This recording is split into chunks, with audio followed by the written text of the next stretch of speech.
Hai. Hai hai hai.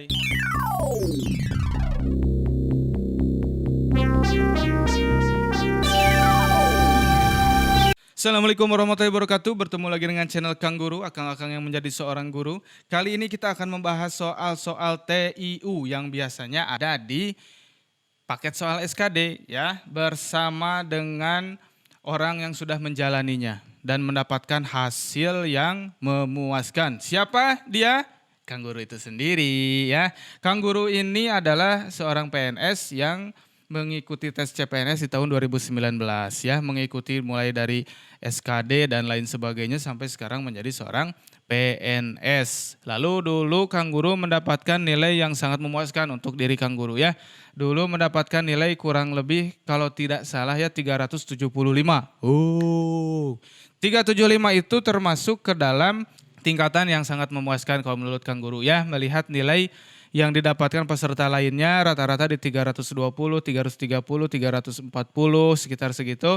Menurut Kang Guru 375 itu sudah sangat memuaskan. Lalu apa tips dan triknya? Tips dan triknya yang pertama adalah doa ya. Doa itu sangat penting, berdoa kepada Tuhan agar kita diberikan apa yang kita inginkan. Yang kedua yang tidak boleh dilupakan juga adalah berlatih soal, semua paket soal itu dilatih semuanya, dikerjakan semuanya sebanyak mungkin agar kita bisa memprediksi soal-soal apa saja yang bisa keluar.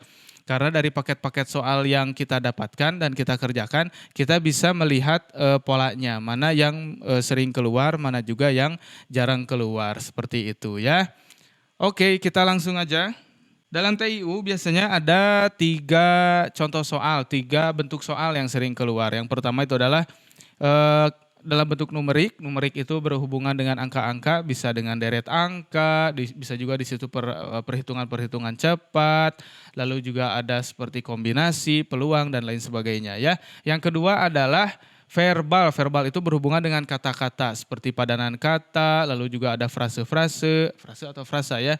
Pokoknya seperti itu. Dan yang terakhir biasanya ada bentuk soal figural. Bentuk soal figural itu kita harus melihat sebuah gambar, lalu kita mencari jawabannya dari gambar tersebut. Biasanya seperti memutar gambar, lalu juga mencerminkan gambar, seperti itu ya. Langsung kita masuk ke nomor 1. Nah, di sini ada sebuah soal yang sangat sederhana ya, sangat mudah.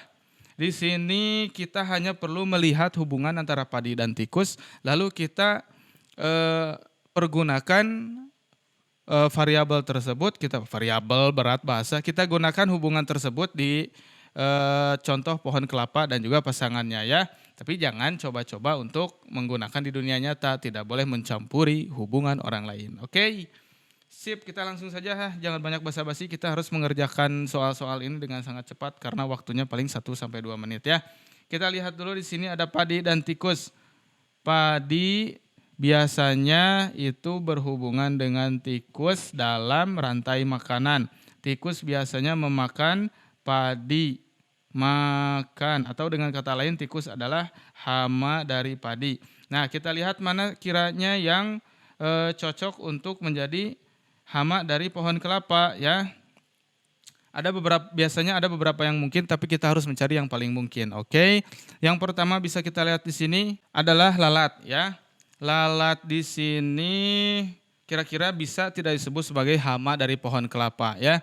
Apakah lalat memakan pohon kelapa? Tidak ya. Lalat tidak memakan pohon kelapa, lalat juga tidak memakan daun, lalat juga tidak memakan buah dari pohon kelapa, yaitu kelapa. Jadi untuk lalat sepertinya tidak. Kadal memang sering kita jumpai di pohon, tapi setahu Kang Guru kadal itu tidak memakan daun dari pohon kelapa, tidak memakan batangnya apalagi ya, dan sudah pasti tidak bisa menelan sebuah kelapa. Jadi kadal juga eliminasi. Yang ketiga semut. Semut menurut Kang Guru ada kemungkinan karena air dari buah kelapa itu kan manis. Jadi kita coba keep dulu ya. Kita keep dulu semut. Belatung setahu Kang Guru itu biasanya hanya ada di bangkai-bangkai atau daging yang busuk. Jadi menurut Kang Guru, kalaupun ada belatung di pohon kelapa bukan sebagai hama atau binatang yang memakan pohon kelapa itu, tapi hanya Mungkin ada di situ karena daging yang busuk. Jadi menurut Kang Guru ini bukan jawabannya.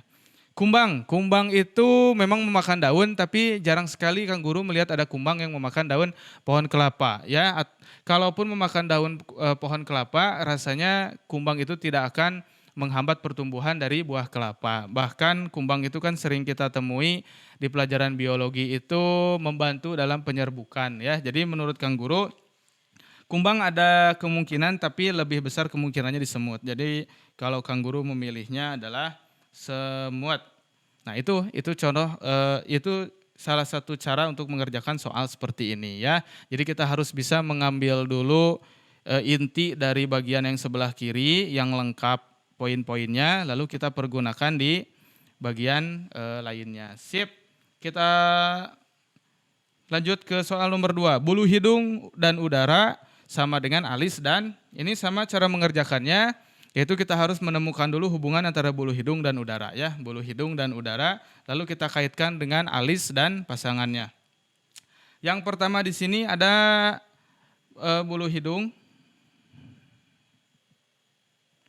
dan udara. Ya. Bulu hidung itu fungsinya untuk menyaring udara. Menyaring udara. Jadi kita harus mencari kira-kira alis itu menyaring apa? Ya. Alis itu apakah menyaring hitam ataukah misalkan dia menyaring keringat, menyaring mata, menyaring kotor, menyaring debu. Kita lihat kemungkinan-kemungkinan yang bisa terjadi. Yang pertama menyaring hitam. Hitam di sini tidak jelas, warna kulit itu tidak bisa disaring ya, tapi hanya bisa dinikmati. Oke. Yang kedua keringat. Pada saat keringat turun, keringat itu akan tersaring oleh bulu mata. Jadi pada saat keringatnya turun, itu kotoran-kotoran yang menempel pada keringat itu bisa terhalang ya. Ini kemungkinannya besar, jadi kita tandai dulu nih dengan checklist. Lalu mata itu bukan disaring, mata itu dilindungi ya. Jadi bukan mata jawabannya. Kotor. Kotor ini contohnya ini D dan E erat ya, kotor dan debu. Kotor dan debu itu menurut Kang Guru lebih besar hubungannya dengan kelopak mata. Pada saat kita menggunakan motor, pada saat kita tertiup angin, pada saat kita terkena debu atau kotor, otomatis mata kita akan tertutup lalu mata kita akan dilindungi oleh kelopak mata. Jadi tidak ini juga jawabannya. Kalau misalkan yang Kang Guru lihat paling cocok itu hubungannya alis dengan keringat. Seperti itu. Lanjut ke soal selanjutnya. Titik-titik berhubungan dengan tulang sebagaimana gedung berhubungan dengan, ini masih mirip ya, masih mirip tapi penggunaan titik duanya diganti dengan kalimat yang cukup utuh. Di sini kita harus melengkapi titik-titik yang tersedia dengan jawabannya ya. Kita harus bisa melihat satu-satu, mulai dari A dulu. Belulang dengan tulang. Belulang itu bentuk modifikasi dari kata tulang. Jadi gedung juga harus dimodifikasi dengan cara yang sama. Ber-AC, tidak ya, gedungnya tidak ada dalam kata ber-AC. Jadi itu bukan jawabannya. Oke, ini salah. Lalu yang kedua, tinggal bertingkat. Tinggal berhubungan dengan tulang, tinggal tulang. Tinggal tulang itu bisa merupakan sebuah istilah ya. Istilah tinggal tulang itu penghabisan, titik darah penghabisan. Sebagaimana gedung berhubungan dengan bertingkat. Gedung bertingkat itu bukan istilah ya. Jadi kalau misalkan tinggal tulang, itu bisa dikaitkan dengan sebuah istilah. Sedangkan gedung bertingkat, itu adalah nama dari sebuah objek. Gedung bertingkat itu berarti gedung yang memiliki lebih dari satu tingkat. Jadi ini lebih ke objek. Objek. Jadi menurut Kang Guru ini tidak ada hubungannya. Gagal.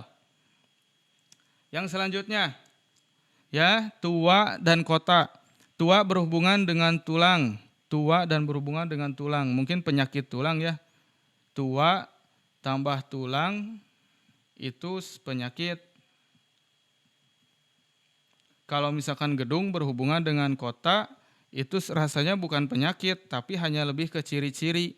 Yang kita tahu kan kota itu salah satu ciri-cirinya adalah banyaknya gedung-gedung bertingkat, ya, banyaknya gedung-gedung yang dibangun. Sedangkan kalau pedesaan itu biasanya gedungnya itu hanya merapat pada jalan terbesar. Jalan terbesar di lingkungan itu pasti banyak gedung-gedung seperti ruko, kedai, dan lain sebagainya. Tapi kalau di kota, keluar dari jalan besar pun masih banyak gedung-gedung. Jadi kalau menurut Kang Guru ini lebih ke hubungan ciri. Itu tidak ada hubungannya, tidak sama ya. Jadi ini juga jawabannya salah. A, B, C ini salah. D, tubuh dan rangka. Tubuh itu di dalamnya ada tulang. Untuk menopang, tubuh ditopang oleh tulang. Lalu gedung itu ditopang oleh rangka. Nah, di sini kan kita bisa melihat keterkaitan ya. Hubungannya adalah ditopang. Jika tubuh ditopang oleh tulang, maka gedung ditopang oleh rangka. Jadi jawabannya sudah pasti yang D. Oke, karena waktunya tidak banyak, jadi langsung saja dilanjut. Ya, tapi harus yakin dulu. Kalau udah yakin, lanjut saja, tidak usah dilanjut ke soal selanjutnya. Soal nomor 4, ini masih berhubungan dengan padanan kata. Padanan kata gitu. Nanti kalau misalkan istilahnya salah, nanti Kang Guru perbaiki ya. Nanti ada tanda titik, tanda bintang di sini ya. Udah skip, waktu kita nggak banyak ya, satu soal hanya boleh 1 atau 2 menit. Oke, titik-titik berhubungan dengan siswa sebagaimana dosen berhubungan dengan titik-titik. Kita lihat dari opsi A, sama dengan tadi kita mulai dari opsi A. Guru berhubungan dengan siswa, biasanya guru berhubungan dengan siswa itu adalah guru mengajar. Mengajar siswa. Sebagaimana dosen berhubungan dengan dosen mengajar perguruan tinggi. Di sini ada hubungannya ya, guru memang mengajar siswa, dosen juga memang mengajar perguruan tinggi, tapi perbedaannya adalah guru mengajarkan objek. Guru mengajar objeknya itu adalah siswa. Objek bukan sih? Pokoknya guru mengajar siswa, benar-benar langsung mengajarkan kepada siswa untuk bisa melakukan sesuatu. Sedangkan dosen mengajar perguruan tinggi itu lebih ke hubungan mengajar pada tempat gitu. Jadi harusnya kalau mau dosen mengajar perguruan tinggi, guru mengajar sekolah. Guru mengajar siswa, dosen mengajar mahasiswa. Kurang lebih seperti itu ya. Jadi tidak ada hubungannya. Kita hapus. Jadi yang pertama ini tidak masuk kriteria ya. Yang kedua, guru dan kuliah. Guru mengajar dengan siswa sebagaimana dosen berhubungan dengan kuliah. Guru mengajar siswa, dosen mengajar kuliah. Nah, ini masih berhubungan dengan yang tadi ya. Kalau tadi dosennya itu berpasangan dengan dengan perguruan tinggi yang merupakan tempat. Kalau sekarang dosen mengajar kuliah itu adalah kegiatan. Jadi harusnya guru mengajar pembelajaran. Ya. Jadi masih tidak nyambung, berarti yang B juga tidak masuk. Kita hapus lagi bagian bawahnya. Mahasiswa berhubungan dengan siswa. Oh, ternyata ini beda nih analoginya nih. Mahasiswa dengan siswa, kira-kira apa hubungannya? Mahasiswa adalah tingkatan dari siswa, ya, mahasiswa tingkatan dari siswa. Jadi kalau siswa itu SD, SMP, SMA, kalau mahasiswa itu kuliah. Jadi satu tahap di atasnya gitu ya. Bukan berarti lebih pintar, tapi dari strukturnya itu di atas dari siswa. Lalu kalau guru, dosen tingkatan dari guru. Nah, ini masuk ya. Mahasiswa itu di atas siswa tingkatannya. Dosen itu tingkatannya di atas guru. Guru itu tidak bisa jadi dosen, tapi dosen itu bisa jadi guru. Ya, mahasiswa itu bisa disebut sebagai siswa, tapi siswa itu belum tentu mahasiswa. Jadi menurut Kang Guru di sini jawabannya. Tidak usah berlama-lama, langsung saja jawabannya kita kunci ya. Sekarang kita lanjut ke soal nomor 5. Kita kejar target ya. Bagi yang tidak mengerti bisa pause, bisa ulang ke belakang. Oke. Nomor 5 ini bentuk soalnya masih mirip.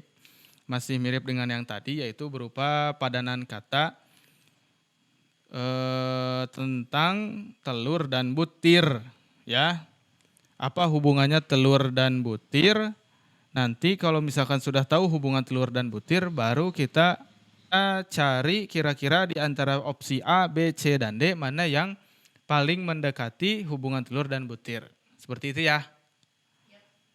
Oke, sekarang kita coba cari tahu dulu telur itu biasanya kita beli dengan sebutan butir. Tapi selain butir juga ada juga yang membeli telur 1 kilo, 1/4 ya. Lalu juga ada yang membeli, kalau di sini di Sumatera Barat ada istilahnya tuh 1 lapia. 1 lapia itu apa bahasa Indonesianya ya? 1 papan. 1 papan pokoknya ada tuh tempat telur yang biasa mirip foam-foam gitu. Nah, kalau kita beli 1 kotak itu disebut 1 lapia. Biasanya isinya berapa? 64. Ya kurang lebih segitulah ya. Tapi yang kita harus cermati di sini adalah kenapa telur berhubungan dengan butir, kenapa tidak dengan kilogram ya. Kalau menurut Kang Guru hubungan telur dan butir adalah satuan terkecil dari telur. Kalau kita membeli telur tidak bisa setengah butir. Nggak mungkin Bu beli telur setengah butir, iyalah buka terus dikasih setengahnya, kan tidak bisa seperti itu ya. Kalau beli telur biasanya harus minimal 1 butir. Jadi di sini hubungannya adalah satuan terkecil. Satuan terkecil ya. Lalu kita cari kira-kira mana yang satuan terkecilnya cocok. Yang kita lihat sekarang adalah bawang dan siung, kilogram dan daging, pisang dan tandan, lembar dan kertas, kain dan meter. Kita harus lihat juga ya di soal seperti ini posisi katanya ada di mana. Telur itu ada di sebelah kiri ya. Lalu satuannya di sebelah kanan. Jadi otomatis kilogram dan daging ini kita eliminasi, lembar dan kertas ini kita eliminasi ya. Kita lihat dulu bawang dan siung. Setahu saya ya, pengalaman Kang Guru belanja di pasar, bawang itu bisa dibeli 1 kilo, setengah kilo, 1/4, 5 ribuan bisa ya. Lalu satuan paling kecilnya adalah 1 siung. Rasanya sangat kecil, sangat sedikit, jarang sekali penjual yang bisa menjual hanya 1 kupil. 1 kupil itu yang bagian paling kecil ya. 1 kupil gitu kan. Kalau 1 siung itu kan 1 genggam itu kan. 1 bonggol itu kan satu siung ya. Iya enggak sih? 1 bonggol itu 1 bulat. 1 bulat. Kalau siung tuh? 1 biji. Oh, seperti itu. Berarti selama ini Kang Guru salah paham ya. Enggak apa-apa lah, ini pembelajaran yang baru ya dari asisten yang asli ibu-ibu. Kalau Kang Guru biasanya langsung belinya 1/4 aja. Ternyata siung itu paling kecil ya. Kita beli bisa beli 1 siung atau dalam penggunaannya kita bisa menggunakan 1 siung ya. Penggunaannya bisa 1 siung. Kalau masak tuh 1 siung, 2 siung seperti itu ya. Lalu pisang dan tandan. Pisang itu kalau kita beli tidak harus 1 tandan. Kita bisa 1 kilo. 1 kilo itu tidak pas 1 tandan ya. Kalau yang ukurannya besar 1 tandan mungkin bisa 1-2 kilo. Kalau kita beli di kedai-kedai untuk cuci mulut, misalkan kita udah ke warteg nih, terus kita atau ke kalau di sini warung makan ya, nggak ada di sini nasi Padang karena di sini semua nasi itu dari Padang ya. Kita beli 1 buah pisang bisa. Jadi nggak mungkin kita cuci mulutnya 1 tandan kan, kenyang nanti ya, wareg kalau kata orang Sundanya. Lalu kalau kain hitungannya meter. Belinya mungkin kebanyakan per meter, tapi ada juga yang per helai. 1 helai itu belum tentu 1 meter panjangnya. Lalu juga dalam menjahit, kita kan tidak harus pakai 1 meter. Untuk lengan misalkan kita bisa beberapa senti, misalkan hanya 50 senti gitu. Jadi penggunaannya, satuan terkecil dalam penggunaan atau misalkan dalam proses pembelian, itulah yang harus kita cermati di soal ini ya. Kalau telur benar-benar minimal 1 butir, ya. Bawang benar-benar minimal pembelian atau misalkan penggunaannya 1 siung, ya. Pisang tidak harus dimakan 1 tandan, berarti salah. Kain tidak harus digunakan 1 meter, berarti kain juga salah. Jadi jawaban Kang Guru itu adalah A. Ya, bawang. Sip, kita kunci jawabannya ya. Oke, kita lanjut ke soal berikutnya. Soal nomor 6, masih banyak ya. Bari membeli 5 buah majalah dengan harga rata-rata 4.000 per buah dan membeli lagi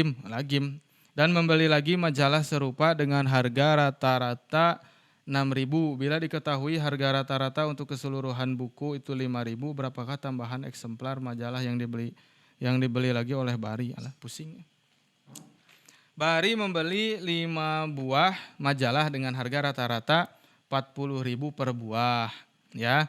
Dan membeli lagi majalah serupa dengan harga rata-rata 6.000. Bila diketahui harga rata-rata untuk keseluruhan buku itu 5.000, berapakah tambahan eksemplar? Jadi kalau misalkan harga rata-rata 4.000 untuk mengetahui jumlah total pembelian di bagian pertama nih ya. Kita kan rumusnya 5 dikali 4.000. Ya. Lalu dan membeli lagi majalah serupa dengan harga rata-rata 6.000 dan membeli lagi berarti kan ditambah tuh. Dia tuh beli lagi, tapi belum tahu tuh berapa nyari penghapus asli, ada penghapus di sini ya. Tapi belum tahu tuh kira-kira berapa jumlah bukunya, hanya mengetahui harga rata-ratanya. Jadi anggap saja jumlah buku yang dibeli di kedua kalinya tuh misalkan A. Kok A-nya gini? A dikali 6.000. Ya. Bila diketahui harga rata-rata untuk keseluruhan buku itu 5.000. Jadi kalau misalkan yang dua ini kita rata-ratakan jumlahnya itu hasilnya sama dengan 5.000. Berapakah tambahan eksemplar majalah? Jadi yang dicari itu A. Jadi kita tuh 5.000 itu kan rata-rata. Rata-rata itu adalah jumlah beli dibagi banyaknya buku yang kita peroleh. Di sini buku yang kita peroleh itu kan pertama beli 5 ditambah A. Jadi 5 ditambah A. 5 kali 40.000 itu 20.000. Ditambah 6.000 A. Dibagi dengan 5 ditambah A sama dengan 5.000. Nah, kalau misalkan sifatnya seperti ini, di bagian bawah sebelah kiri ya, kita ganti warna dulu biar jelas ya. Di bagian bawah sebelah kiri yang 5A ini bisa kita pindahkan ke atas. Tapi kalau di sebelah kiri dia berada di pembagian, kalau kita pindah ke sebelah kanan maka akan menjadi perkalian. Jadi di sini adalah 5.000 dikali dengan 5 ditambah A. Ya. Kita hapus bagian atas ya. Kita hapus bagian atas, lalu kita lanjutkan ya. Sip. Nah, di sini kita masukkan rumus-rumus yang tersedia. Rumus-rumus yang tersedia. Kita lanjutkan lagi intinya ya. Belibet kalau ngertiin matematika tuh. 20.000 ditambah 6.000 A itu sama dengan 5.000 kali 5 berapa? 25.000. Wih, lama. Kalau jajan aja cepat ngitungnya. Ditambah